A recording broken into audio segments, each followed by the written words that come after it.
what's oh, Jesus. Hey, what's going on? What the fuck was that? This is Bill Burr, and it's time for the Thursday afternoon, just before Friday, Monday morning podcast, and I'm just checking in on you. Sorry, I just woke up. I had a frog in my throat. Oh, Billy, no vice. William without. 12 days in here. No booze. No cigars, although you wouldn't know what that frog I just had in my throat. No nothing. He's being a Billy Angel. I'm going to open for Chris Angel out there in fucking Vegas. I'm going to sit there and just wag my finger at everybody in the crowd. Tell them how they're living a life of vice. I have to tell you, people, when you find Christ, I got to the mornings. The mornings are the best. When you lived a vice-free life the night before. You wake up, it's amazing. The birds are singing a little louder. There's a few more nooks and crannies in your fucking English muffin. You just sit there watching the butter melting into it. Yeah, I the mornings are great. I'm bored out of my fucking mind at night. Out of my mind, bored. Anyways, let's, but here's one for sobriety. Now, one of those fucking poor bastards at AA just sit there chowing donuts and smoking cigarettes. They need something. They're trying to get a buzz, nicotine, sugar, something to break up the fucking monotony. Yeah, let me get a fucking two glazed, a fucking jelly donut. Just shoving it down their pie hole. That's the worst thing about opening Pandora's box, because once you fucking do that, then you just know how much fun you could be having. As you're sitting around playing Fan-Tan or something like that, drinking a goddamn Arnold Palmer. I remember one time I was hanging out with this guy. I'm not going to name the name of the person, but he was hanging out with this super fucking legendary, famous fucking rock star. The dude had never got married, never had any kids or whatever. And I remember hanging out with that guy, and he could not. It was all these beautiful women around. He was barely looking at them. He could not have been more bored because he had gone so far down that fucking road. Like what it took at that point to even keep the pilot light going in his fucking eyes. I'm not going to sit here with this fucking... Hang on a second. Sorry.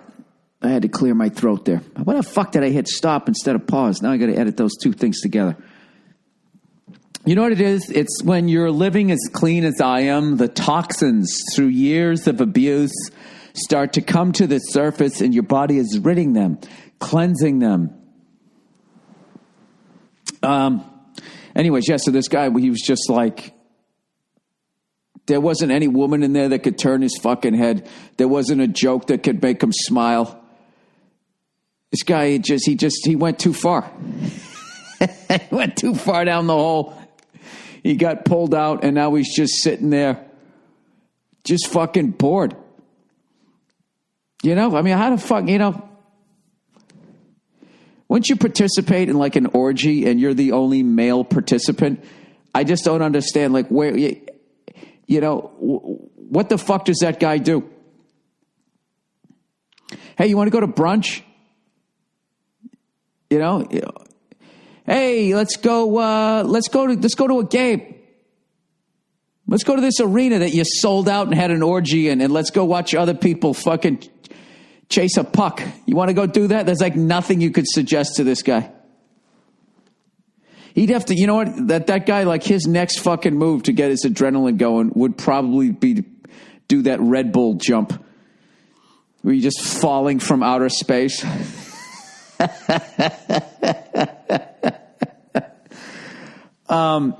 Anyways, I don't know what the fuck I'm talking about, but that's what you expect.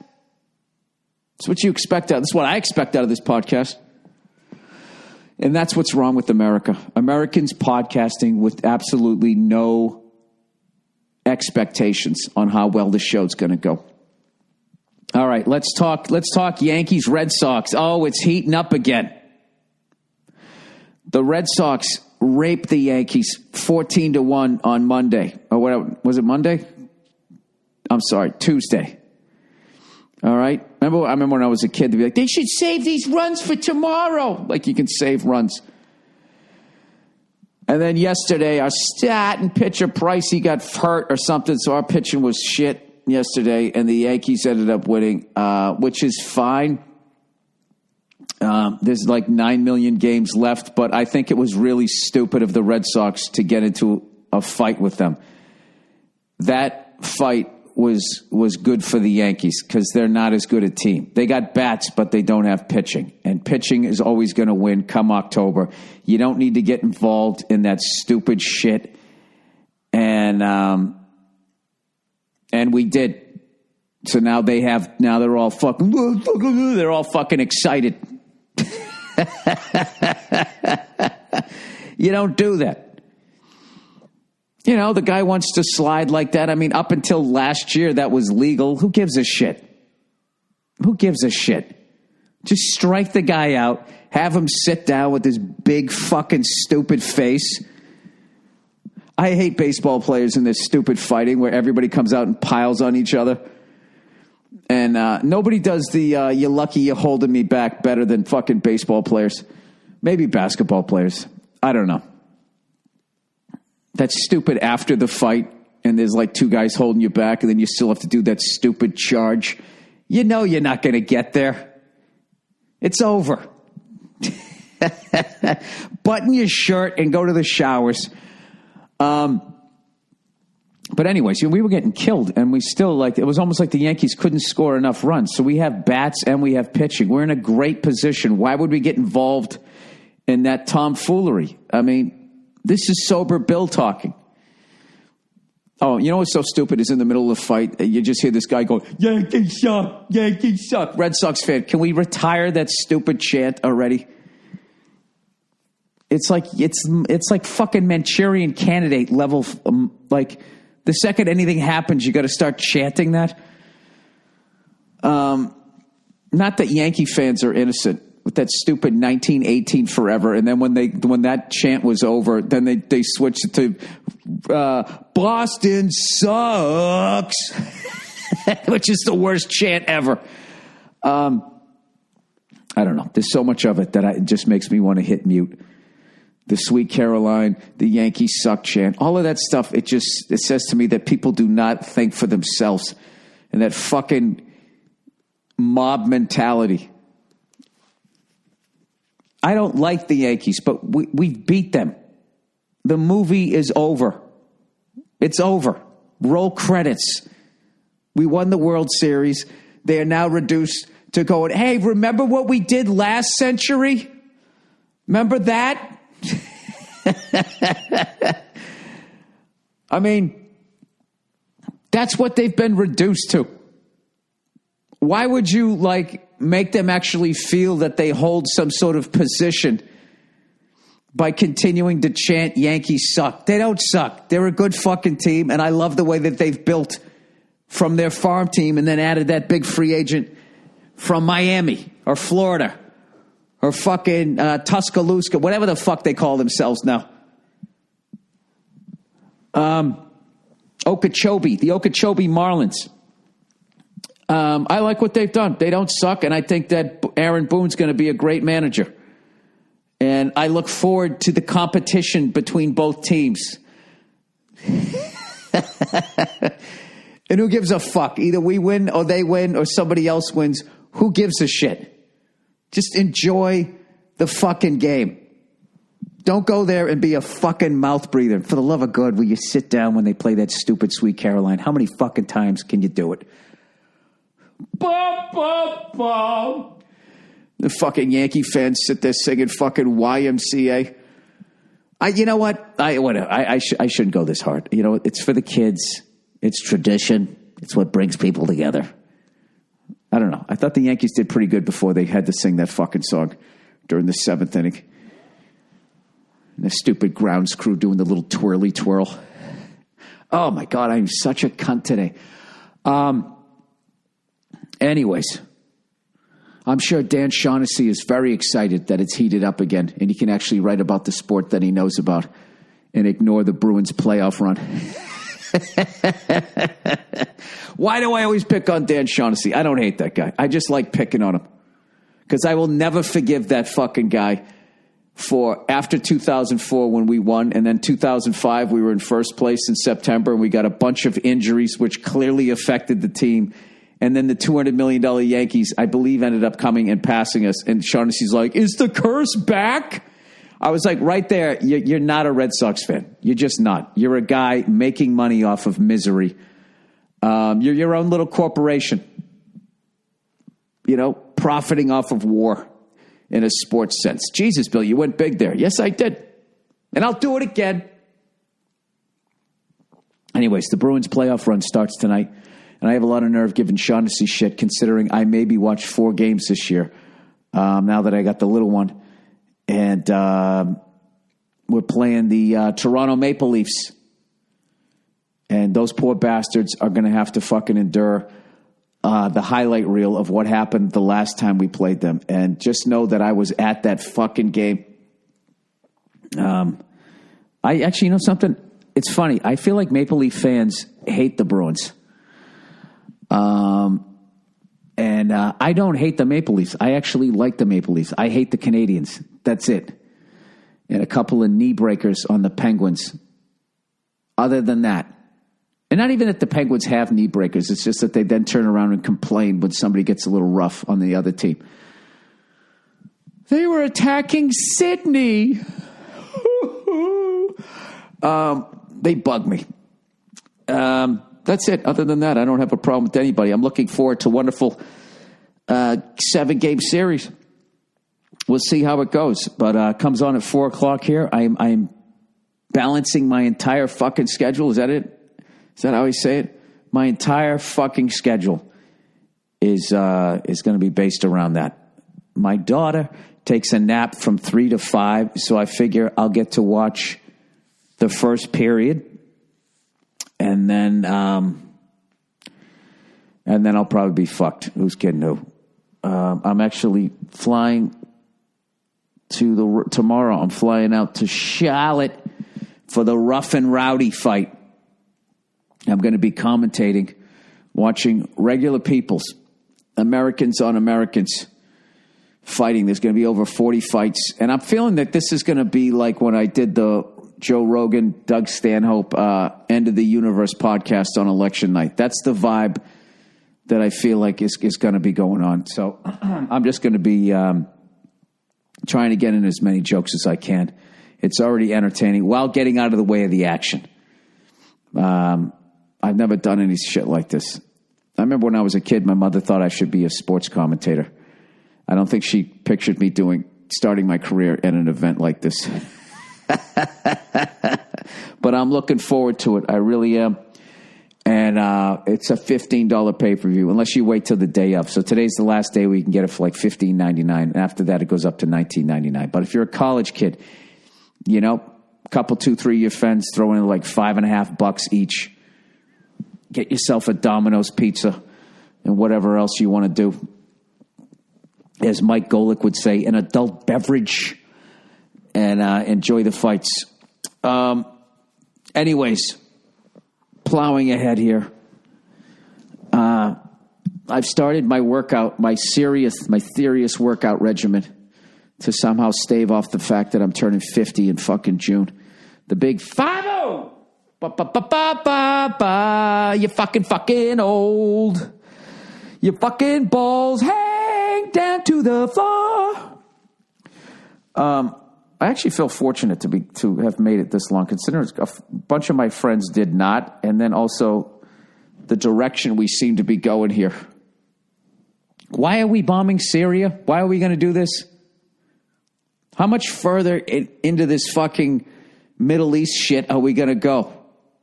I don't understand why France, us, Russia, all of these fucking people, why the fuck do we keep intervening over there? You know what I mean? These people have been fighting with each other forever. And then we're going to come in, hey, settle down, give us the oil. Settle down. You shouldn't do that to one another, give us the oil. Stop doing that. France's President Emmanuel Macron says he has proof that the Syrian government attacked the town of Douma with chemical weapons last weekend. He said he would decide in due course whether to respond with airstrikes. I don't know how these world leaders do that shit. It's like, you're going to respond with airstrikes, and they're not all going to land on the people that did it. And then you have to go to bed that night going like, well, I think most of them landed on the people that were guilty. The others landed in a food court. I think that's why they age. Although I think Donald Trump is going to age wonderfully during his presidency, because I don't think he really understands the ramifications of what the fuck it is that he's saying or doing. Who the fuck tweets about when a country's going to strike another country? Isn't that supposed to kind of be a secret? Or the way he's trying to do the 3-card Monty. It could be now, it could be not at all, or maybe later. It's funny? There's probably Syrian people actually looking at his tweets.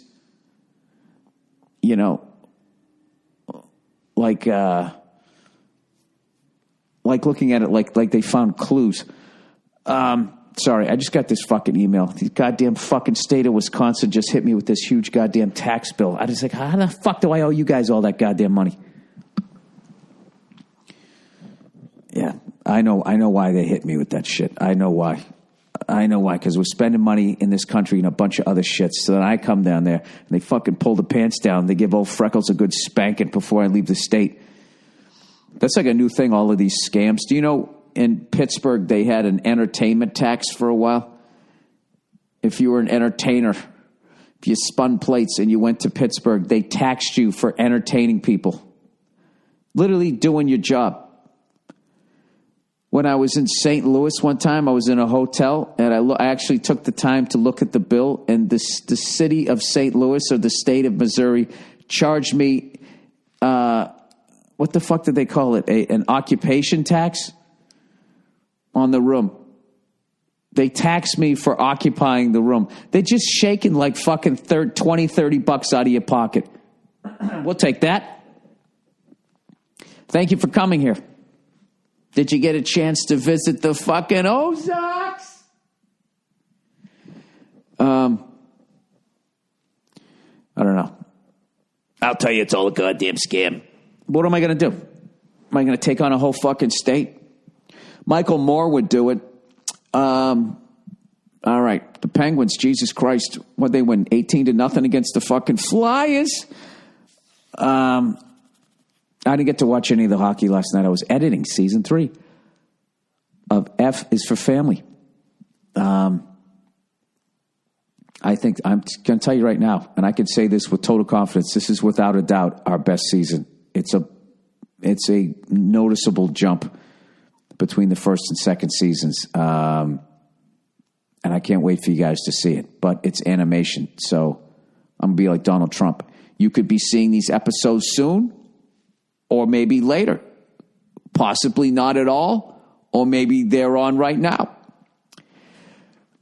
I should get a giant fucking toupee like he doesn't have a toupee. I think he did a comb over, and then he did some hair plugs, and they didn't work, but now the hair plugs are better, and I think maybe they worked. But then he just has to kind of commit to the comb over. You know? I actually think he kind of has nice hair.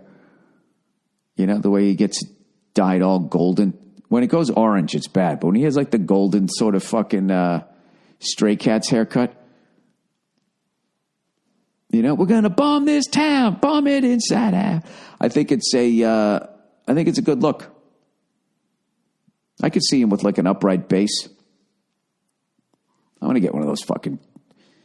What would you guys do if somehow I got fucking? I actually caved and I got fucking hair plugs, right?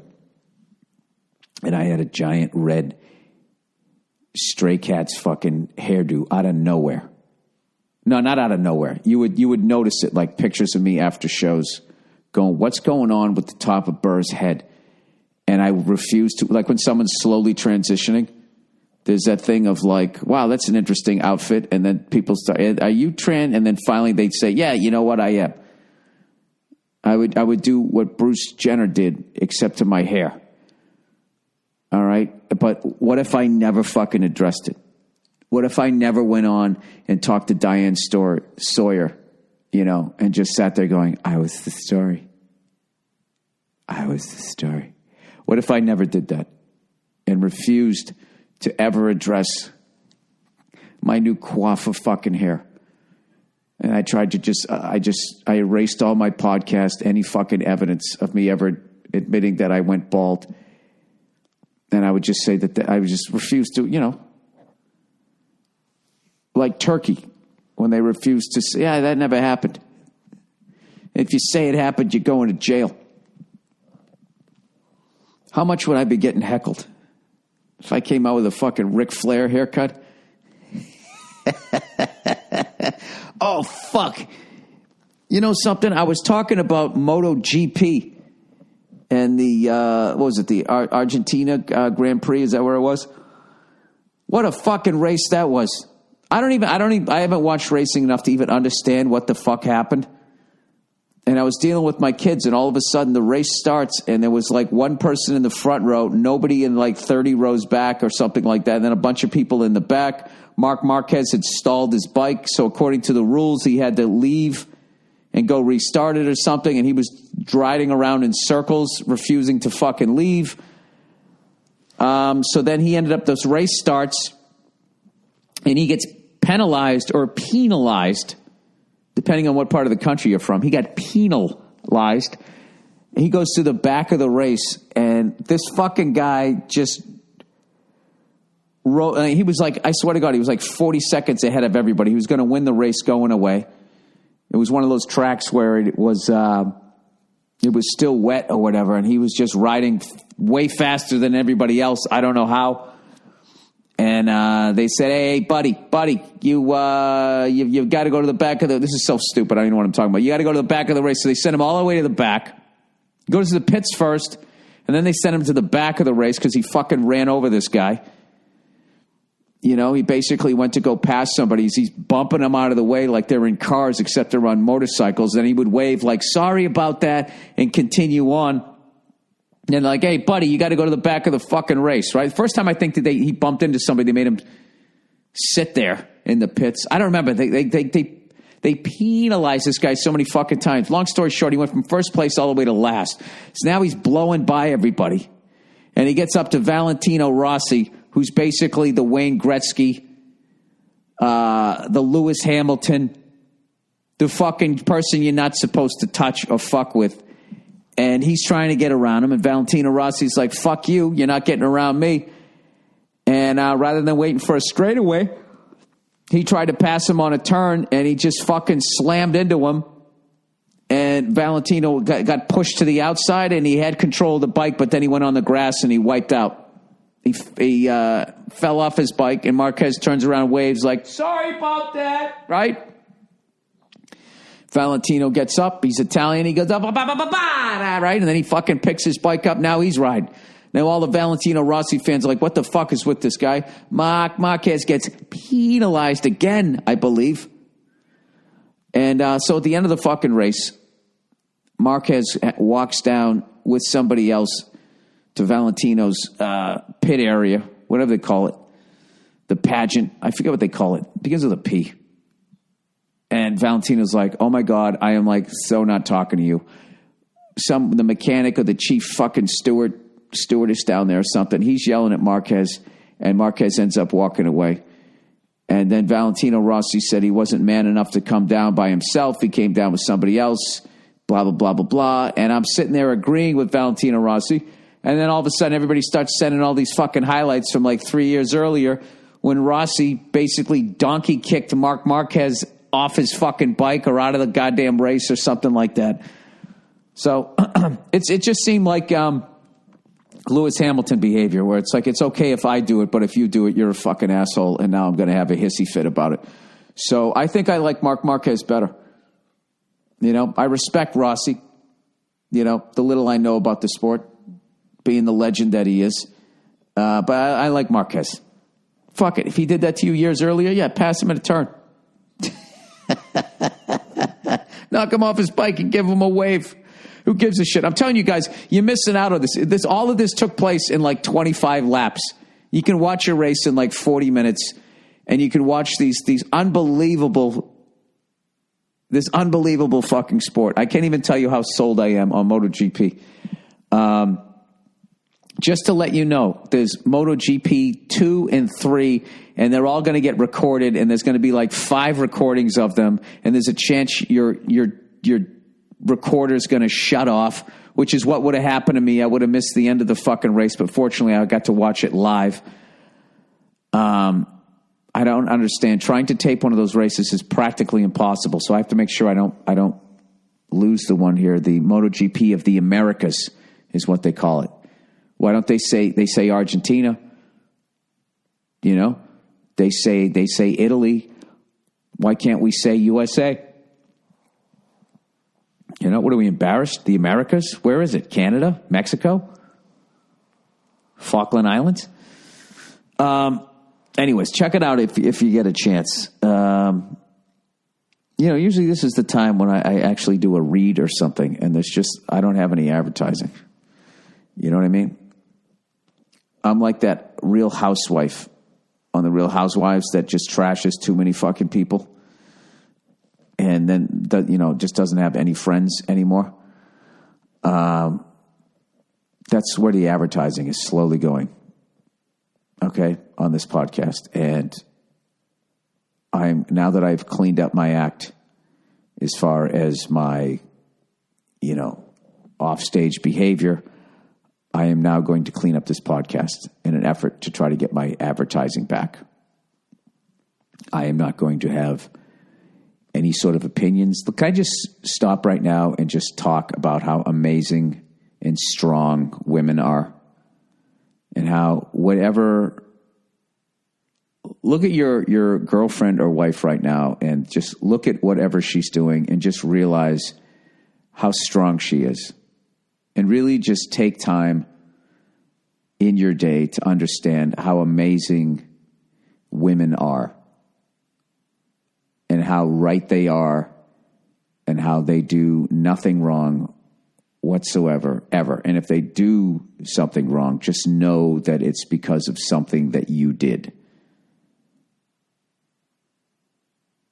I want everybody to close their eyes and talk to Jesus right now. Should I go that far? No, I think that'd be too limiting. I think if I just say positive things about women, I can't do this. It fucking annoys the shit out of me. A clutch. Is there anything more annoying than a clutch? It goes in my outfit. I don't have any pockets. Can you hold all my shit? Hey, why don't you bring one of your fucking bags? Why don't you bring one of those recycling bags? Why don't you throw that over your fucking outfit? Maybe you'll be making some new fashion statement, right? Like back in the day when women would wear business suits and fucking sneakers. Put on something nice and then have like a little fucking grocery bag.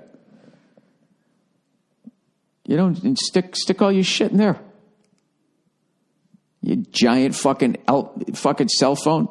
I already have my cell phone in my pocket. You want me to radiate fucking both sides of my scrotum?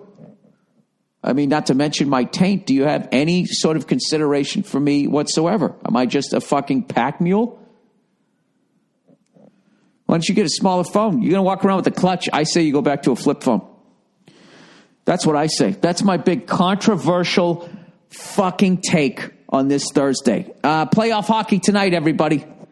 Playoff hockey, the third game of the Red Sox Yankees 90 million games that we're going to play this year. I got $50 on every game with my booking agent and Paul Verzi. And I called the two of them the Panic Brothers. Because that first game, they were literally going like, we're done. Oh, my God, we're so screwed. Bullpens, the Yankees have major problems. And then like literally the next game, it's just like, dude, we're going to the World Series. And then all of a sudden, fucking Hanley Ramirez hits that grand slam, and we go down from being like fucking down 8-2, and now it's 8-6, and then it's all of a sudden it's like, if we blow this, the bullpen's the problem. It's like, dude, there's 150 games left. I can't fucking do this. But it's so funny to watch Yankee fans act like how Red Sox fans used to act. They don't have any swagger anymore. They're a bunch of fucking nervous Nellies. It's tremendous, which is why, once again, we shouldn't have gotten into that stupid fight with them. Stupid. Why give them an emotional point to rally around? You're the better goddamn team, but it doesn't mean that the better team's going to win. It doesn't mean it, because when you start getting involved in that stupid shit, it's fucking baseball. Nobody's going to get hurt. Everybody's going to come running out. I always wanted to talk to people like who come running out of the bullpen. You know, is that like annoying that by the time you get there, like the fight's already been over for fucking 3 minutes? You know, and you can tell the way they come running out. It's like, what are you're going to be sitting there. You're not pitching that day, right? You're blowing bubbles. You're coming up with fucking games you can play to get through the fucking game. I'm looking at something green. And your buddy's going, the green monster. Nope. That person's Red Sox St. Patty's Day hat. Nope. Right? And all of a sudden, you're like, is that a fight? Is that a fight? And the phone fucking rings. Hey, buddy. Yeah, I don't know if you noticed, but there's like a 40-on-40 fight about a football field away. Why don't you come out? It's good. It's going to look good for the team. And he gets up without fucking stretching. And you see him jog out there. And they're not going to come running out there full speed. They're going to pull a hamstring. They're going to throw a punch and fuck up their hand. They can't. They're pitchers. They're pitchers. You're looking at a Ken doll. It has no fucking no genitalia. It's running out with that. Every once in a while, you see somebody come running out. That's usually the fucking warm-up catcher. That guy will come flying out of there. He's got to do something to make sure he stays on the goddamn team, right? That guy only catches the knuckleballer. He's like, oh, Jesus, I get to do something, right?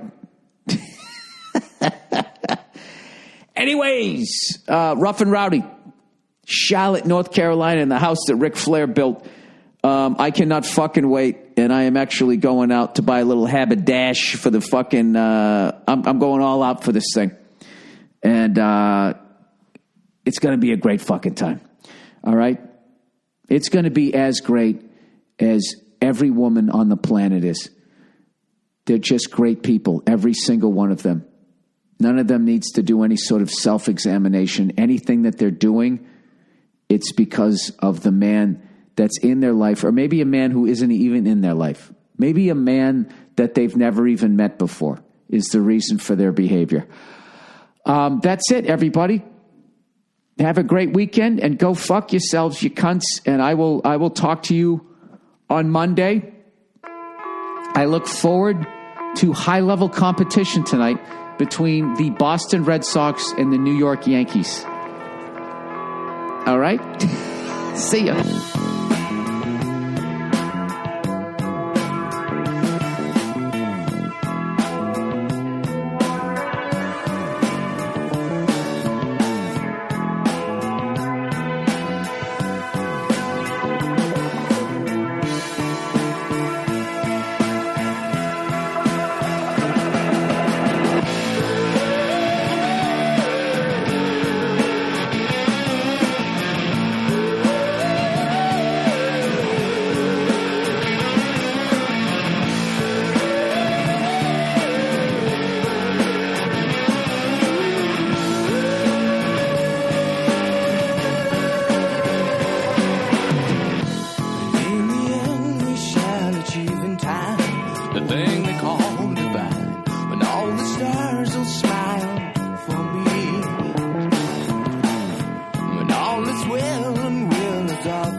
house. Here's the story of a lovely lady. Got to beat Marcia. Got to get closer than a quarter of an inch. Remember that when Greg Brady was driving that fucking Caprice Classic or whatever the fuck they had, whipping it around the parking lot? Gotta get closer than an inch and a half. I gotta win. I gotta beat Marcia. Making fun of how broads can't drive. One of my favorite fucking episodes. Now that's a typical male chauvinist reaction. You're prejudiced against women drivers. No, I'm not. Not as long as they stay off the roads. Why are you prejudiced? It's not prejudice. It's just that men are naturally superior drivers. My two favorite episodes was the first half of that Brady Bunch episode when Greg Brady was bringing the fucking hammer down and was going, let me tell you three fucking stepsister bitches something. None of you broads know how to drive, and that includes your mother, who I'm banging, by the way. All right, with her weird-ass haircut. Whatever the fuck, you know? But, yeah, I had a date with him. And, you know, it was... I kind of felt like I was... If you were in school and I were the teacher... Did anybody ever have that fucking haircut other than her? I mean, that is like, I don't know what it was. She took like Mo from the Three Stooges haircut, and then she put a fucking sort of mullet that she did a little flip to on the back. Anyways, let's get back to you broads. You don't know how to fucking drive. That goes for you with the fucking speech impediment. You don't know how to fucking drive. Jan, with your awful fucking Hasidic Jew fucking curls. I don't know what you're trying to do, you know? And Marcia, who I don't know why I'm not banging you. For some reason I skipped over you and started banging your mother, right? None of you bitches can fucking drive. And I'm watching this episode going, this Greg Brady's the shit. Greg Brady, fuck Fonzie, you know, with his stupid fucking, you know, spinning around and punching a jukebox. So it plays shaboom, shaboom. I don't give a fuck about that. I like Greg Brady. You know? For as much as Fonzie was talking shit, he was always nice to the ladies. And that's seventh grade game with the woman.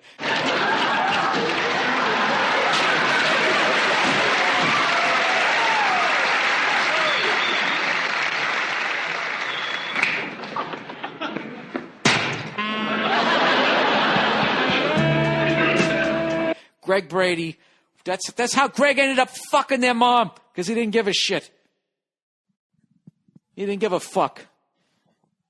Greg, fuck you, Carol. You're not my mother. You don't know how to drive either. Oh, my God. Took him in that fucking groovy attic they had and started blowing him. That's why his hair got all curly. So anyways, that episode, he's telling these fucking broads that they don't know how to drive. And then in the end, of course, because they always have to cater to women, these nerdy fucking writers, you know, and in the end, they fucking, you know, Marcia goes around this stupid fucking track. And they had a cone with a little egg on it. You guys have seen this. And she fucking, you know, I forget, whatever. Marcia chokes in the beginning and then in the end, just to fucking even it out. So everybody's happy and they can sell Tide during the commercials. They have Greg fuck up. And knock the egg off. That's what I was trying to get to. Wasn't that what I was trying to get to? That went on so fucking long I can't even remember. All I'm saying is that the guy you want, it doesn't fucking matter how many yards you throw in the regular season. It doesn't fucking matter. And did I ever say I'd never play? Fly through all the time. Maybe in the meantime something's wrong.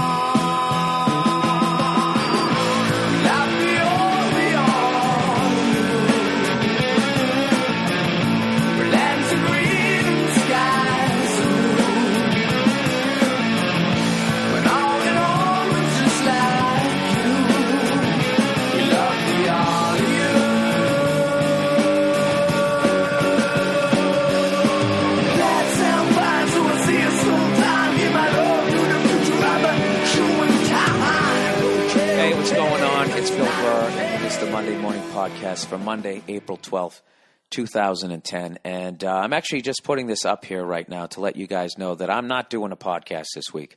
I apologize. I'm calling in sick. All right? I'm fucking, Remember when Cal Ripken voluntarily took himself out of that game and he ended his streak? I'm ending my podcast streak. This is the first week that I'll ever willingly not do a fucking podcast. You know, it's like an NFL football. The big question is, can you go? If we tape it up and we freeze it, can you go? And this is the first time I could tell you, no, I can't.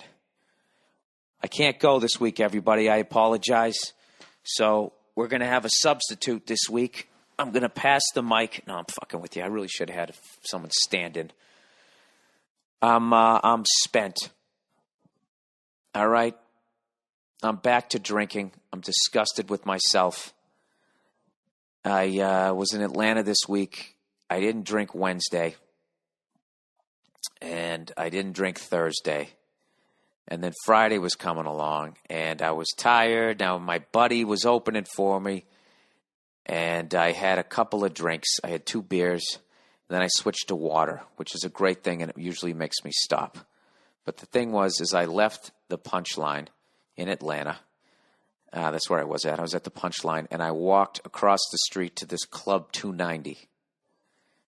And when, I don't know, somewhere walking from the Punchline across the parking lot to Club 290, I then switched back to alcohol. I don't know what happened. Jesus Christ. Hear my phone ringing in the background? How many times can it ring before you realize either I'm not home or I'm not picking it up?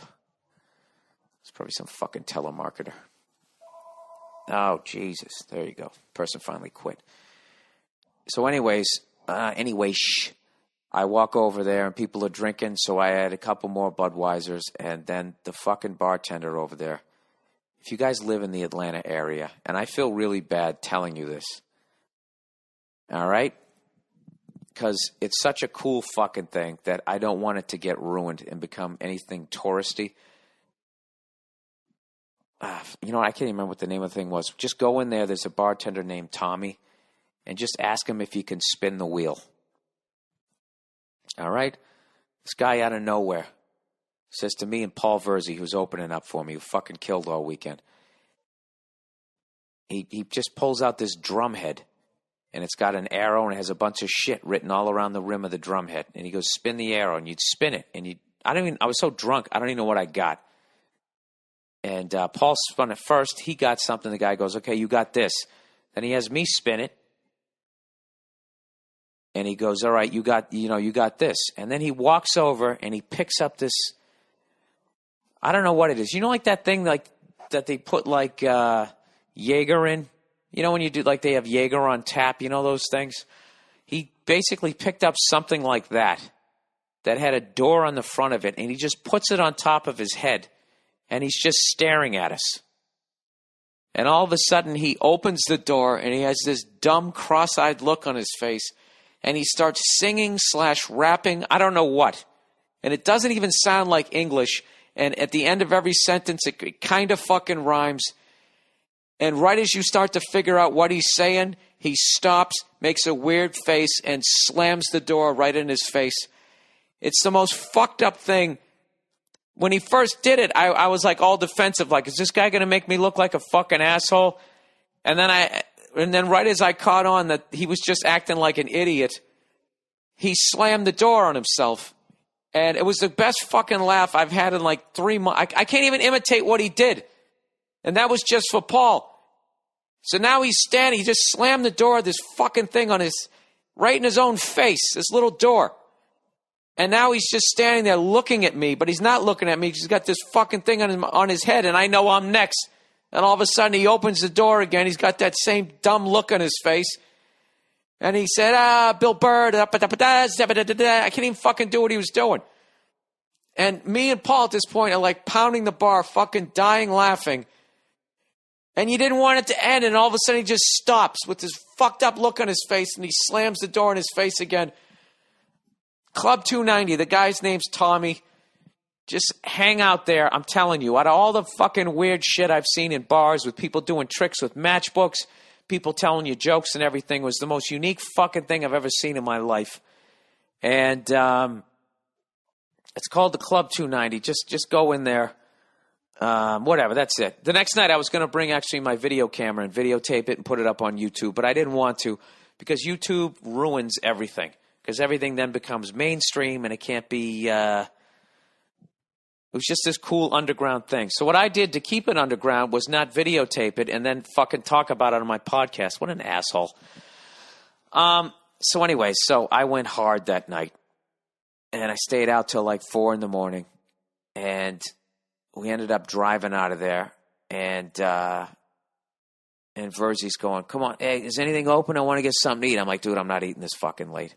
Actually, it was like 3. I got to sleep by 4, so it was a little bit before 3. And he goes, no. He goes, I think McDonald's open. I'm like, dude, it's not going to be open this late. And he's like, all right, come on, just drive up there. So I say, fuck it, I drive up there. He sees the lights are on, and you see that one lonely fucking person standing in there, walking around, doing everything. And he's all excited. Dude, the drive-thru's open. Yes, it's fucking open, right? So we go to the drive-thru, and he's like, dude, you going to get something? I'm like, nah, dude, I'm not getting any of this shit. I can't eat this fucking late. I'm too old to be eating this late, right? So we go up to the drive-thru, and the guy goes, hey, welcome to McDonald's. Can I take your order? And immediately my mouth just starts going, yeah, let me get 2 double cheeseburgers, a small fry, and a Coke. And Verzi just starts laughing at me because 2 seconds ago I wasn't going to get anything. And the second I just started smelling those fries, I said, you know what? Actually, now that I think of it, I'm going to order about 1,280 calories of trans fats. I think that's what I'm going to do. So we get our shit, fucking drive back to the hotel, fucking eat it in his room, and then I go to bed. You know, I wake up the next day at like 12:30 and I'm not worth shit. I'm not worth fucking shit. We get up, we go to the Waffle House. This is what I did to my body this week. This is why there's no podcast this week. This is not a podcast. Okay? So if you guys don't like this podcast, don't write me and say that podcast sucked. What you need to say is your unbelievably long statement announcing why you weren't going to do a podcast sucked. All right? All right, get it right there, cunt face. So, yeah, we go into the Waffle House. We're both fucking hungover. I've been to the Waffle House a bunch of times because I travel this fucking country. Paul Verzi has never been to the fucking Waffle House because he doesn't work this part of the country much. Or maybe he just never went to it, which I would understand because of the piss yellow sign that they have with the incredibly bland black font. It is, hey, here's a question for you guys in this non-podcast.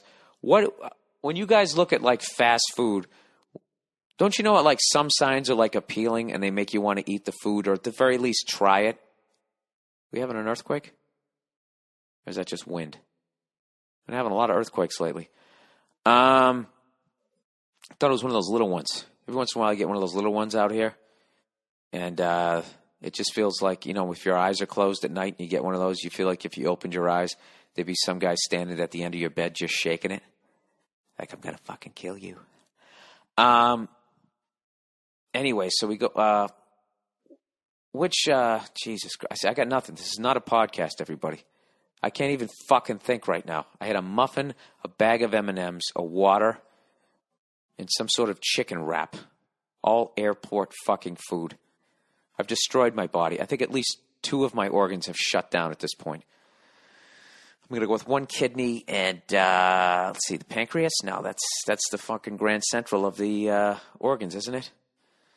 What exactly does the pancreas do? That's for all you geeks out there who let me know that facetious is not the only word that has all the vowels in a row. You hear that, geeky person who sent me that fucking email that said, the interesting thing about the word facetious is it's the only word in the English language where all the vowels, not only are all the vowels in the English language in the word, they're actually in order. It's the only word in the English language. I'm sorry to tell you, sir, you're actually wrong. And I can't remember what the other word is, but at least 2 other nerds emailed me to let me know that you were wrong. So I'm not going to read the emails because this is not a podcast this week. I'm taking this week off. So what you need to do is you need to deepen the level of nerd that you fucking hang out with before you make an ass of yourself like that again on the podcast. Lucky for you, I'm not trashing you on another podcast or else you would be embarrassed right now. Fortunately for you, this got buried on the back page of this non-podcast this week. So anyways, which fast food restaurant do you guys feel like the sign makes the food look like the least appealing? For me, I would go with the Waffle House because they have like that piss yellow fucking sign and they have the plainest black font. It's just horrible. It's absolutely horrible and it makes me sick to my stomach. Arby's is another one. That blood orange color. That fucking hat and their gray roast beef. And by the way, I ate there last night at about fucking 1 a.m. Jesus Christ. You know what I used to hate too was the Subway back in the day when they had those piss yellow counters in the newspaper articles all on the walls. Remember that? They literally had urine-colored tables with newspapers. The only thing was missing was a homeless guy rolled up in the wallpaper pissing on the tables. That was basically subconsciously what they were creating. And not only that, the pictures on the wall. Oh, no, wait. No. The newspapers. Oh, I'm fucking this up. The Subway used to have pictures of old New York on it. That's what it had. Wow, I fucked that up. The newspapers were actually the tabletops of the old Wendy's. There's a bunch of guys 41 years old and older right now fucking punching their dashboard going, that's right, I was going to fucking say that. I remember that shit. And you go in there and you'd order the triple. Do you remember one time, I say you remember one time. One time I was standing in line at Wendy's and I was making my girl crack up, or maybe my girlfriend at the time. I can't even fucking think this week. I was making her laugh her ass off because I was making fun of who the fuck orders a triple cheeseburger. I don't even know what I was saying, but I had her dying laughing. And I was so psyched that I was making her laugh because it was making me feel good. I had her crying laughing. Then I had said triple cheeseburger so many fucking times that when I walked up to the register, I ended up ordering it. And then she looked at me like, what the fuck did you do that for? And then I felt stupid for ordering it. But then I also felt, I didn't want to be like, oh, wait. I didn't want to look like an asshole. And then the gluttonous side of me is like, oh, great, I get to eat a triple cheeseburger. Like a fat fuck. So anyways, I would go with Arby's and I would go with the Waffle House signage. So anyways, we walk into the Waffle House. And for those of you who have never been to a Waffle House, don't ever put your elbows on the table because you won't be able to get them off without taking off at least 2 layers of skin. Because they're sticky. Somebody kill me. I just had an urge to do. I'm wearing a thermal right now. I had the urge to take this thing off and hang myself by the sleeves.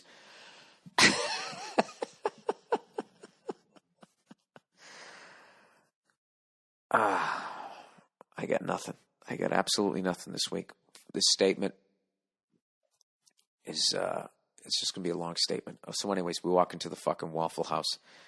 And yes, I did lose some energy in my voice. I'm running out of batteries here. Yeah, I'm sweating here. We walk into the Waffle House, and we're both fucking hungover. Now, I've been to the Waffle House hundreds of times, so I already know the menu. Paul, on the other hand, does not know the menu. So the waitress comes over, and she goes, you guys ready to order?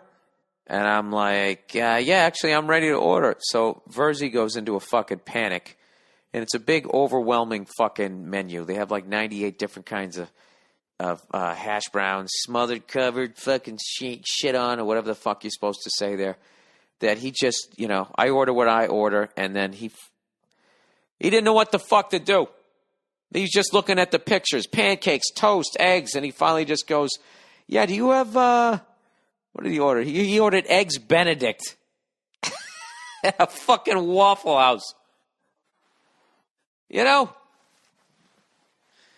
Who the fuck order? That's like trying to order like a ribeye steak at McDonald's. They don't have it, Paul. Over easy or fucking scrambled. I mean, there's like toothless truckers in there, convicted felons, has-been rappers. It's a shithole. But their waffles are delicious, especially when you're hungover. Their food's so fattening, I actually had a little hiccup there as I was just describing it. So anyways, and this is the kicker. Like that night, I have 3 fucking shows. All right? But because I'm a professional, I'm able to push all the feelings that I have of the horror that I've done to my body over the last fucking 24 hours. I go on stage, kill at 7, kill at 10. I go to do 7, 9, and 11. The 11 o'clock show, I literally have a splitting fucking headache. And all I can think of is Jerry Lewis and how he never ever sat down in his tuxedo pants and he always gave him a fucking show. And I was like, instead of what would Jesus do, what would Jerry do? He would give him a show. Lady. So I plowed through that one. And then that was the end of my weekend. So you're probably thinking to yourself right now, well, then why are you issuing a statement, Bill? You were finished Saturday. It's fucking Monday. Didn't you recuperate yesterday? No, I did not. I went to the Masters yesterday and watched Phil Mickelson win his 3rd green jacket. And it was an incredible experience. I went to the Super Bowl of golf, everybody. And after having gone there and seen how fucking beautiful that golf course is, I don't know why they don't call the Super Bowl the Masters of football. You know why? Because nobody fucking watches golf to the level that they watch football. That's why. I knew the answer to that question. I'm just trying to tell you that was a beautiful course. And basically, you don't get tickets to the Masters. All right? Because I want to tell you guys, this is just like Royal Albert Hall that I saw. This is another thing that if you're into golf, you have to do at some point. You don't get tickets. What you do is you get a badge. And you have to get a badge from some sort of dude who knows a member, who knows a fucking guy, who knows a guy, who fucking knew a guy, who knew a guy. And when you go to pick up your tickets, you actually fucking, at least we did, we actually drove to somebody's house. And I remember I thought it was going to be like some will call shit, and it wasn't. We're driving through this neighborhood, and I'm looking at the addresses, and I'm like, I think it's the next house. It's a house? I must be on the wrong street. And then I look, and there's this woman sitting in a garage waving at us. And I was like, all right, well, either this is the place where we're supposed to be, or this is the friendliest fucking neighborhood I've ever been to. Or maybe I look like one of her neighbors, or maybe she has a rape fantasy, and she ordered a redhead.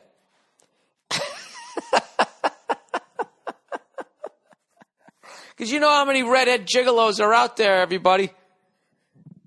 I'm telling you, we're in demand. We're dying off.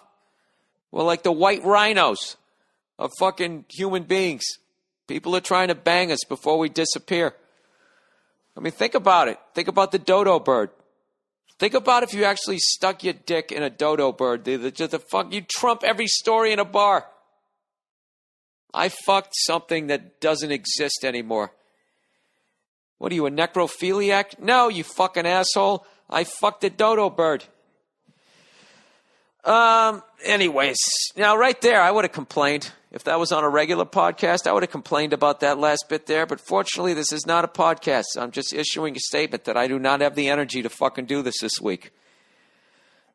So anyways, we get these fucking badges, and they actually bring you into the house.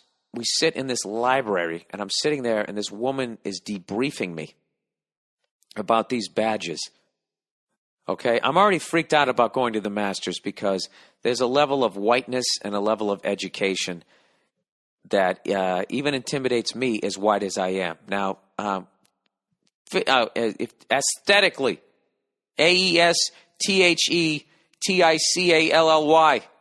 aesthetically, I don't even know if I spelt it right, but I know how to spell it when I'm not fucking brain dead. It's one of my spelling words. Let's get smart, America! Aesthetically, I'm very white. Alabaster, if you ask my girlfriend. That's how she describes me. Porcelain-esque. That's how white I am. But this is the different kind of white. This is the Thurston Howell III kind of white. And Ivy League kind of white. Illuminati. You know, rubbing elbows with the Kennedys. We summer in the Hamptons. We have a house on Martha's Vineyard. You know, when Jesus comes back, he's going to have to be buzzed into our house after he talks to our lawyer. Our lawyer will be present when Jesus judges me. Like that level of fucking white. So I went on the internet and I actually was like, I know there's a dress code here. And the last thing I want to do when I go to a place like that is I don't want to come in there and disrespect the place. I don't give a fuck about the approval of those people. But you know what I mean? You go into that place, it's an unbelievable golf event. I respect the history of it. Arnold Palmer, Jack Nicklaus, Ben Hogan, all that type of stuff. So I want to go there and show it the respect that it deserves. All right? And also, I don't want to walk in there looking like a fucking bum. So I go on the internet and I check out the dress code, and it's literally collared shirt, no jeans allowed, all this shit. So for the first time in about, I think, 20 years, I actually, when I had some sort of a suit job, I actually bought a pair of Dockers.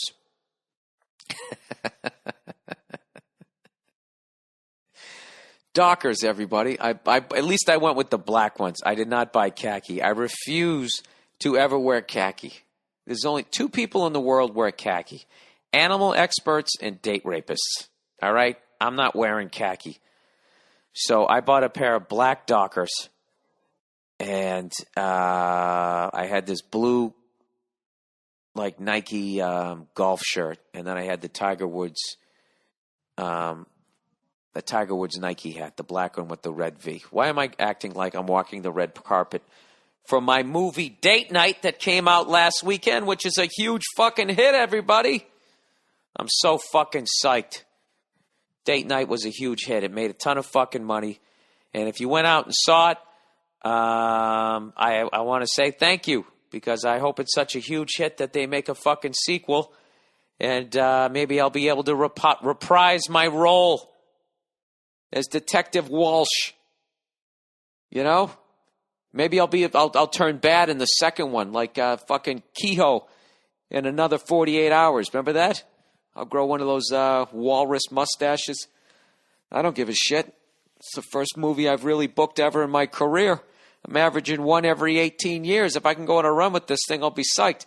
For those of you who haven't seen it and enjoy this podcast, this is not a podcast. This is just a statement. But enjoy all the other free podcasts. You'll be like, you know what? He never comes and tours in my area. Or I don't care to see his act live, but I would like to somehow pay it forward. You could pay it forward by buying a ticket to Date Night. You could even do me a bigger favor, is if you've already seen it, or you don't even want to fucking see it, you'd rather see another movie, do me a favor. Just buy 2 tickets to Date Night and just go into the other movie that you wanted to anyways. Just so it pads the stats. Date Night, starring Steve Carell and Tina Fey, is at a local Cineplex near you. Please go see it. So anyways, so we get the badges, and this is the deal. You're not allowed to bring a cell phone in. You're not allowed to bring a camera in. You're not allowed to bring video equipment in. You're not allowed to bring shit in. All you're allowed to bring in is yourself, the clothes that cover you, and some fucking cash, and some sunblock. That's it. All right, so you walk in there, and you're going through like a metal detector, like you're going through the airport, and immediately there's this sense of, is the president nearby? Because that's what this security feels like. And the big thing with these badges is, it's not like you get the badge at the person's house or however the fuck you get it, and you get to keep it. You have to return the badge. And when you have this badge, you have the responsibility to not break any rules. Because if they kick you out, they take your badge. So you'll never come again. So not only can you never come again, the person whose badge it was does not get it back ever again, no matter what. Because you were obviously not good enough a judge of character, considering that you gave this badge to this person that we now have to eject. And when I went there, all I heard was stories of people that they had seen get ejected. Some ejected. Some guy actually got a cell phone in there, and it rang at some point during the match. And people just appear out of nowhere. Okay? One guy puts you in a fucking chokehold. Another guy snatches the badge off your shirt. And the badge has to be displayed at all times. And you would think with all those fucking people there, if you didn't have it displayed, you had, very small chance of someone stopping you. I had mine in my pocket, and I walked like 10 feet with it, and this guy just appeared out of nowhere with his Masters, that green-colored shirt. Sir, where's your badge? Where's your badge, sir? Sir, do you have a badge? Fucking gun drawn. He made me reach in my pocket with 2 fingers, Pull it out, kid. Whatever. So anyways, So we walk out into we get there. First thing we do is we walk into the pro shop, and I already told myself I was going to spend it like $400. And God damn it, if I didn't, it's exactly what I did. I got some shot glasses, I got some golf balls, I got some hats for people. They actually sell those Masters, the flags, that they have on the pins all around there. It just says the Masters 2010. Very clean, very elegant. It's the shit. Bought a bunch of those for some friends and a couple of golf shirts. The usual bullshit. And then I bought one of those, the best souvenir I ended up getting is because you don't want to stand up for fucking 12 hours watching people golf. What's up, Cleo? How you doing? I didn't know you were laying there. How you doing? You guys haven't heard a fucking moan lately. Anyways, I just do that for me. So anyways, they sell these chairs there that you can sit on. Oh, Jesus. See, this is why this isn't a podcast. Did you hear what I just said? They sell these chairs that you can sit on.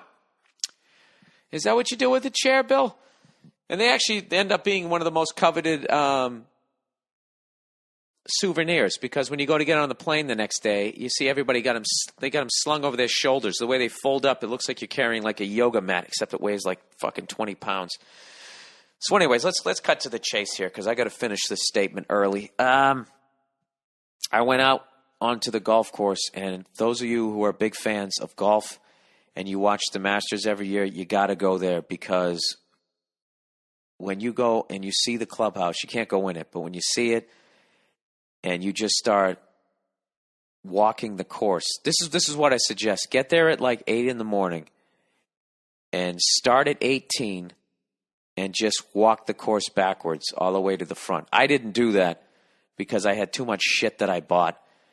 And I just walked to different holes that I really liked. But that's what this guy told me to do, walk the whole fucking course. But we got there a little late because I was in a bar the night before watching a guy with a box on his head sing songs that I couldn't really understand. But anyways, you go onto the course, and I've never been to anything like this as far as nature goes. It was like seeing famous people, except they were fairways.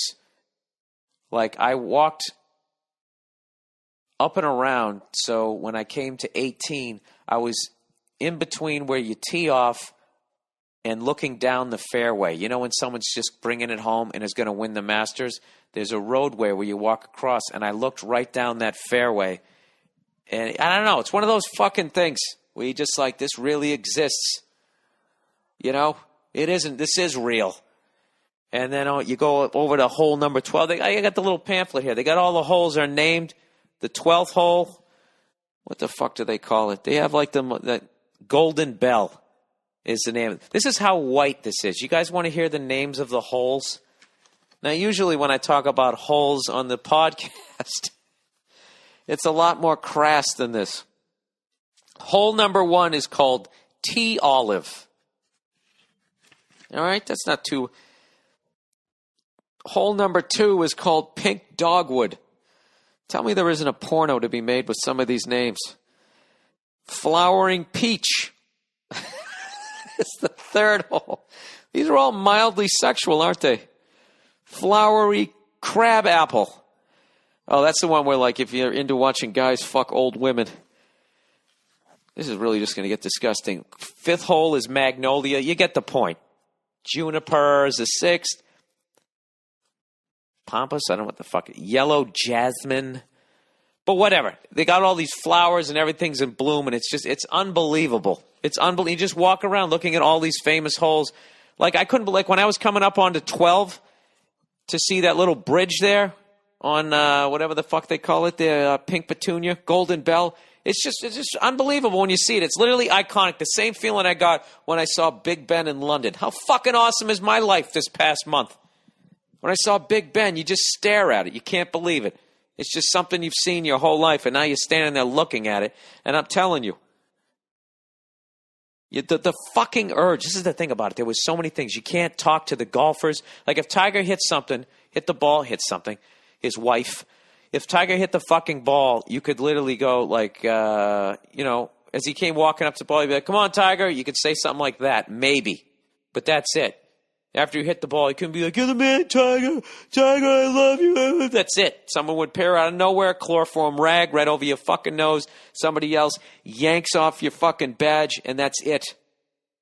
And they pummel you with billy clubs that are the same color as the Masters green. And they just beat the shit out of you, and they toss you over the fucking fence. That's how it works. But I got to admit, with all those rules, the urge to just do something like that and get kicked out, like I almost had like Tourette's. Because what I ended up doing is I settled on the 15th hole, and I sat in the bleachers. And I don't know what that one's called. Wispy pubic hair. What the fuck do they call this one? The 15th fucking hole is called Firethorn.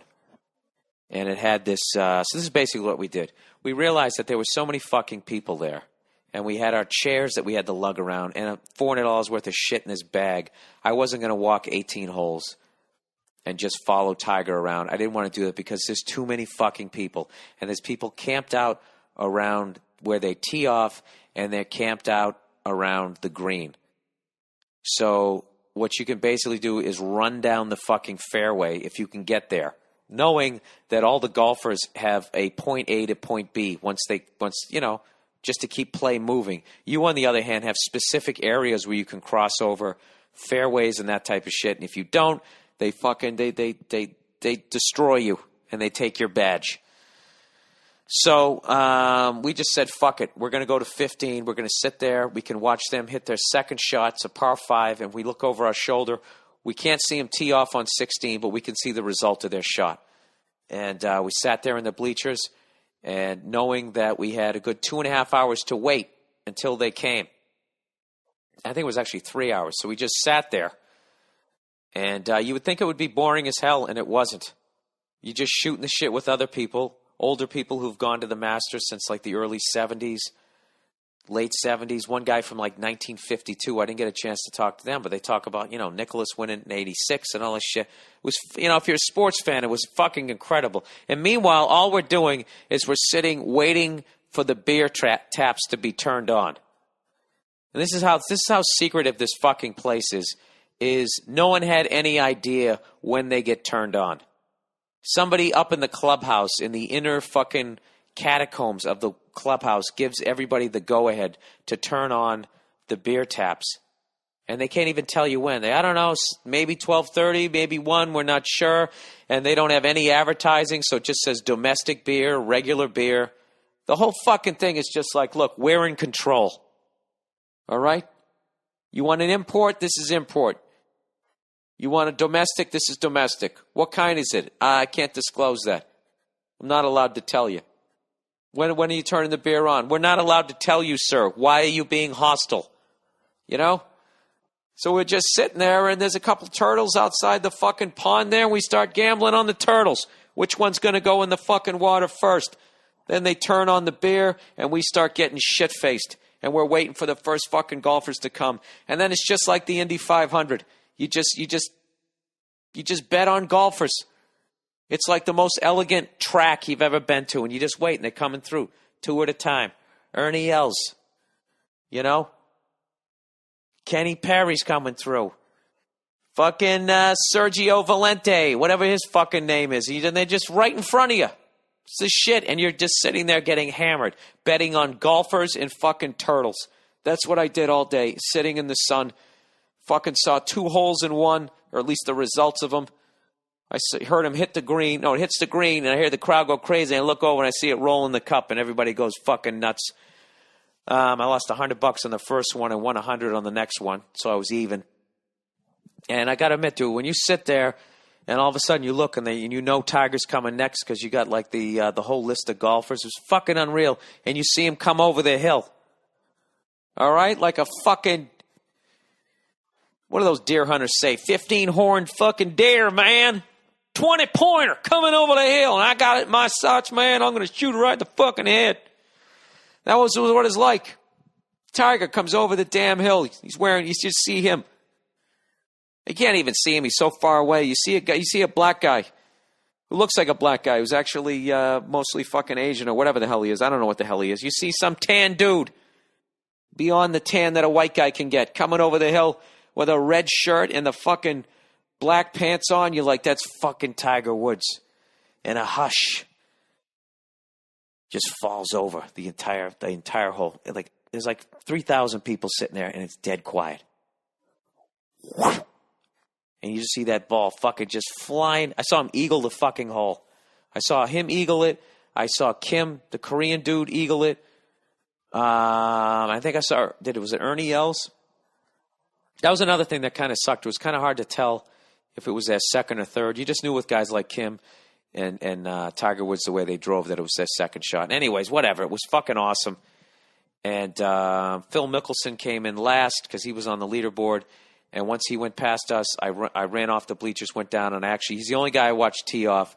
Watched him tee off on 16. And then we grabbed our shit and we ran over to 18. And Tiger had already finished, but we stood there halfway down the three quarters of the way up the 18th at Augusta and watched Mickelson tee off. We watched him hit his second shot, and then we couldn't see through the crowd when he sunk the winning putt. But we stood there, and I looked between a bunch of fucking blue bloods' heads, and I watched him put the green jacket on and get choked up when he talked about his wife. And it was one of the most incredible experiences I've ever had. And it's making me really thankful for the incredible fucking life I have. And I hope this isn't building resentment with you guys. You know?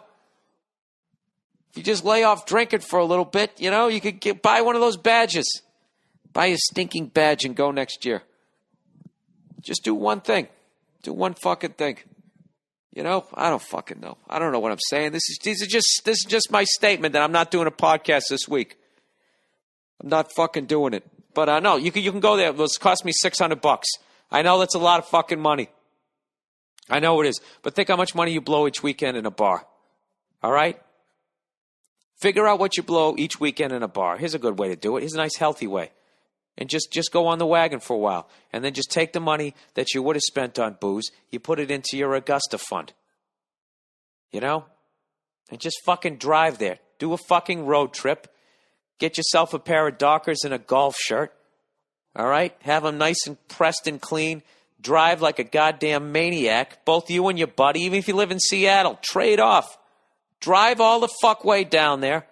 Go into somebody's house. Get debriefed. Walk in there, act like a gentleman, and get to see something that most people never get to see. And what's great is all the souvenirs, they don't really sell anything on the internet. So that's why you buy a ton of shit, is because everybody asks you to get them some stuff. And even if they don't, you got great gifts for the rest of the year. You know, you can do all your Christmas shopping right there. You get somebody a fucking hat at the Masters, they're going to be psyched because no one else is going to have that fucking hat unless they went there. So there you go. And that's the end of my statement for this week, people. 38-minute statement. I actually flew back this morning, and I was an idiot. I guess something like I was a little more buzzed than I thought I was, and I was really tired, and I only got 3 hours sleep. I'm fucking embarrassed. I yelled at a cop when I drove out of the Masters. It was really late. Because we stuck around to the end, and we sat through this fucking traffic, and all I had to do was make a left and drive like 40 yards down the road, and I could jump on the fucking highway, and I was on my way. And I was exhausted, and I wanted to go to sleep. And what ends up happening, it's one of those deals where the cops decide that everybody's going to go right. We're forcing everyone right. And I want to go left so I can go a cunt hair down the street and get on the highway. So I got my window down. I'm like, I can't go left. The guy goes, no, keep going. So I'm driving. I know what they're doing. So I get to the third cop, and I see a gas station. I'm just like, I just want to get some gas. Can I get some gas? The guy's like, keep it going. Keep it moving. And I just went, what? I can't get some gas? Just like that. Fucking screamed at him as I drove by because he was on foot and because I was a little drunk. And then I drove away, and all of a sudden I couldn't feel my legs going like that. I just fucking do that as a Yankee in the middle of fucking Georgia. Did I just yell at that guy clearly? Was I just obnoxious? And then I was like, I don't give a shit. And the first left I could make, I made a left, and then I banged one of the most illegal fucking U-turns, hybrid 3-point fucking turns. And there were 2 cops sitting right there. And my buddy's like, dude, which is universal for there's a cop. Dude. And I was like, yeah, I don't give a fuck. He's like, what's wrong with you? And I'm like, I'm a little buzzed, and I'm a control freak. Don't fucking tell me where I can't go. I've been on that goddamn golf course every day. All I wanted to do was run out of the bleachers on somebody's approaching shot on 15 and do a fucking cannonball right into that little mini lake. I already had it planned out. I was going to give my badge to my buddy and tell him, dude, take a walk. Dude, what do you mean just take a fucking walk? And he'd see it in my eyes and be like, all right, man. And he'd just grab our shit and he'd just walk away. And then what I would do is I'd do a cannonball right into the fucking lake, okay? And I would immediately be a fucking legend, an absolute fucking legend on jackass.com. If there's something, I'd be right up there with Fan Man, that fucking kid at Yankee Stadium who jumped off into the backstop netting. I don't know who else. That dude who ran out and grabbed the football and got slammed down to the ground by the linebacker on Monday Night Football. I'd be one of those guys. I'd be put on that fucking, whacked out sports or whatever. I would be on that shit forever. And then when they pulled me out of there, and they went to grab my badge, I wouldn't have it. Where's your badge? I don't know. Must be at the bottom of the pond. There, Thurston. Why don't you take off your loafers and roll up your slacks and go in there and try and find it? What's the worst you're going to do to me? Prosecute me to the full extent of the law? They know every big judge in the state. I'd probably still be in fucking prison. But I got to admit, and I don't know. So anyway, then I just drove the rest of the fucking way home. I stopped at Arby's. Went to bed at fucking 12 midnight. Had to get up at 6:30, and I got on a fucking plane. I had a muffin. I had M&Ms, and there was a baby crying the whole way, and I don't give a shit. I never care when babies cry on planes. I don't give a fuck. But there was some square-headed cunt in front of me who kept turning around looking at him. I was like, all right, that's the career woman who hates kids. I see why she's looking at him. She didn't want to have kids, so she's annoyed with their presence. And then I see she has a wedding ring. And there's only one reason to get married, and that's to have kids, okay? So I'm looking at her like she must be the worst mother ever, because every time this kid cries, she turns around, starts looking for her mother, shooting her looks, shaking her head. And I just want to be like, it's a fucking baby. It's a fucking baby. She had a baby, man. It's a fucking baby. It's unbelievable. I hate when people do that shit. It's like, how do you not understand, we're in a pressurized cabin. The baby doesn't know how to clear its ears. It's a fucking baby, stupid cunt. So at one point, she looked, and I gave her such a dirty look for fucking giving the mother a dirty look that when her fucking eyes met my eyes, she looked at me like surprised at first and then realized that she was being a cunt. And then she tried to play it off with this smile like, yeah, isn't it cute? Isn't it cute that the baby's crying? Too late. I've already judged you. You're a horrible mother. And you're a horrible person. And this ends. This is the conclusion of my statement. 43 minutes said that I am not doing a podcast this week. I regret to inform all of you that due to circumstances beyond your control, our host this week, Bill Burr, abused his body to such a fucking level that he had an inability to do a podcast this week and only had an ability to... what I should have done in the spirit of the Masters, what I should have done was I should have issued an apology just like Tiger Woods and droned on for 45 minutes boring the shit out of you. Oh, wait a minute. I think I already did that. I believe I already did that. All right, that's the podcast for this week. Once again, I'm so sorry that I couldn't give you a podcast this week. I couldn't give you some laughs. I will be coming out I'll give you both barrels next week. Speaking of which, I'm going to be at the Funny Bone in Newport, Kentucky, right across the river from Cincinnati. And I got to be honest with you guys. I already have a new killer hour. That's right. I said it. I said it. All right, maybe it's not a killer hour. It's like 40 minutes out of the hour. I already have 40 new fucking minutes. How do you like that shit? I just taped a special in December. All right, we're midway through April, and I already can run my fucking mouth for 40 minutes with some new shit, provided I'm on. If I'm off, I have 8 new minutes. That's where my act is at. But I'm not going to lie to you. I talked about Tiger Woods for like 11 minutes the other night. All of it funny, crushing, destroying. I was so psyched, but in the back of my head, I'm like, you realize that now after he plays the Masters, that, you know, I can only tell that story for so long. It's basically mid-May. It's going to be an old story. It already is. I'm still talking about that lady who got killed at SeaWorld. I'm going to give you a little preview for what I'll be talking about. What am I talking about? My trip to church.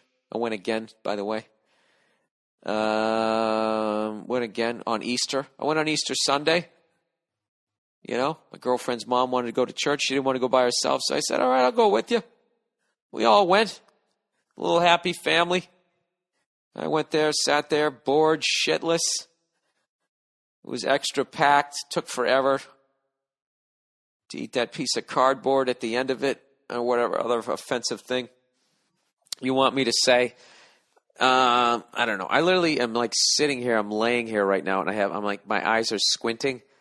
Like there's a doctor, and he's like, you know, I fucked up my elbow, and he's like, tell me, does this hurt? Does this? Yeah, it hurt. Yeah, right there. I'm literally doing that right now as I'm doing this fucking podcast. I got nothing. All right, I had nothing for you this week, and I'm the first one to tell it to you. And you know what? I actually started this podcast like 6 fucking times. I forget if I said this, but somebody sent me a really nasty email, cursing me out because they sent me an email and I didn't answer their email. And he said, because you didn't answer my email, I didn't go to see any of your shows in Atlanta. And I don't know if I already talked about this. I apologize if I didn't. Sir, I don't give a shit. All right? If you haven't learned anything from my podcast, is I really don't give a fuck. I don't give a fuck if you listen to this or you don't. I don't give a fuck if you go to my shows or you don't. I don't give a fuck. You know? Do I not want people to come to my shows? Of course I do. Do I not want people to listen to my podcast? Of course I don't. I got messed up there in those double negatives. I want people to come to my shows. I want people to listen to my podcast. But let me tell you something right now, fucko. I don't respond to fucking threats. Don't fucking threaten me or don't fucking, try to put some sort of ominous bullshit on how you want me to fucking behave with your fucking email. I don't give a fuck about your email. I get fucking hundreds of emails every goddamn week. And if I don't get to yours, I don't fucking get to yours. So go fuck yourself. If you want to pout and not come to my show, don't go to my show. I don't give a fuck. You sound like a cunt anyways. You probably go to my show and then fucking judge it. And be like, the first 8 minutes were good. And then I thought from minute 12 to 17. Go fuck yourself. All right, why don't you go stick your head through your fucking computer monitor? God knows you probably still have one of those old ones, shaped like a fucking microwave. Is that what you got? As you work, look how fast people drive on this fucking street. I'm literally getting to that age. Yelling out the window at kids, stop driving like I did at your age. There's another good character for a sketch. Crabby, honest old man. Honest, crabby old man. Stop treating me with the same disrespect I had for my elders when I was at your age. Or maybe not. Shit, God knows SNL could turn that into like a 15-minute sketch and then stretch it into an hour and 40-minute movie. All right, there we go. I burned a bridge there. Like I was going to get cast on that at 41. Maybe I could. Didn't Phil Hartman get on old? Or what I perceived to be old when he got on? He was probably like 34 at the time, which was ancient to me. And now at my age, I would love to be fucking 34 again. Oh, to be that age. I remember, what was great about when I was 34? I could run like a fucking 7.940. When I was 34, it was a very good year. My fucking dog just licked the bottom of my foot. It's a goddamn freak. I didn't have a dog that shit on the floor or needed to go outside. I did what I wanted. I went down water slides when I was 34. What's up, Cleo? How you doing? You know how psyched I was to see you? You know I was psyched to see you? Because you were psyched to see me. You're always psyched to see me, aren't you? You know my dog actually misses me? Comes into the bedroom at night and it fucking looks around for me. Then it runs into my little office area looking for me. Right? If I'm not around, who are you going to wrestle with? Let me see if I can get you to moan. You won't do it. You know what you are? You like that fucking frog and Bugs Bunny. Then all of a sudden I bring you in somewhere. Hey, Cleo. Let me see if I can get you to howl. You want to go outside? Cleo. This is going to be worth it, people. Just listen. Cleo. You want to go outside? Huh? Cleo. Cleo. Hey. She's getting psyched. Cleo. You want to go outside? Cleo. Cleo. I want her to howl. Come on. Cleo. You want to go outside? Cleo? Would you fucking do it, please? Cleo. You want to go outside? You want to go outside? Cleo. Oh, you're fucking burning me right now. Cleo. Hey, fuckhead. Cleo. You want to go outside?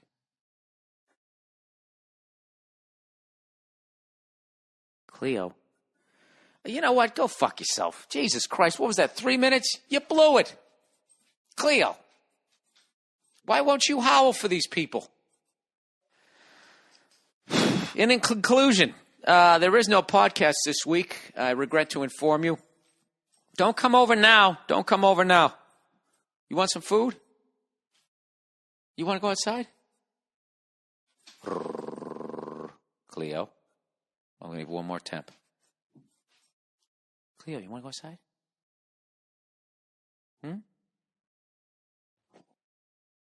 Cleo. Ah, Jesus Christ. You know what this is like? You know what you mean right now? It's like, you know the hot chick that'll never fuck you? And she just keeps giving you a glimmer of hope and you keep coming back. You keep coming back. Whatever. I still love you, Cleo. You know, even though you just made me look like a fucking asshole. You really did. That was literally the Bueller. Anybody? Anybody? All right, that concludes my statement. That's the statement I'm sticking by. It's all in the police report, as Tiger Woods would say. There you go. There's another thing you should do. Pick one of these fucking things to do. And if one of you guys ends up doing something that I told you to do and you enjoy it, please send me an email. Like a year from now, if you go to the Masters, let me fucking know. All right? Because I think I'm going to go again next year. That's how much fucking fun I had. Or go to England. Do some shit. Do something. For fuck's sakes. All right. I'll talk to you next week.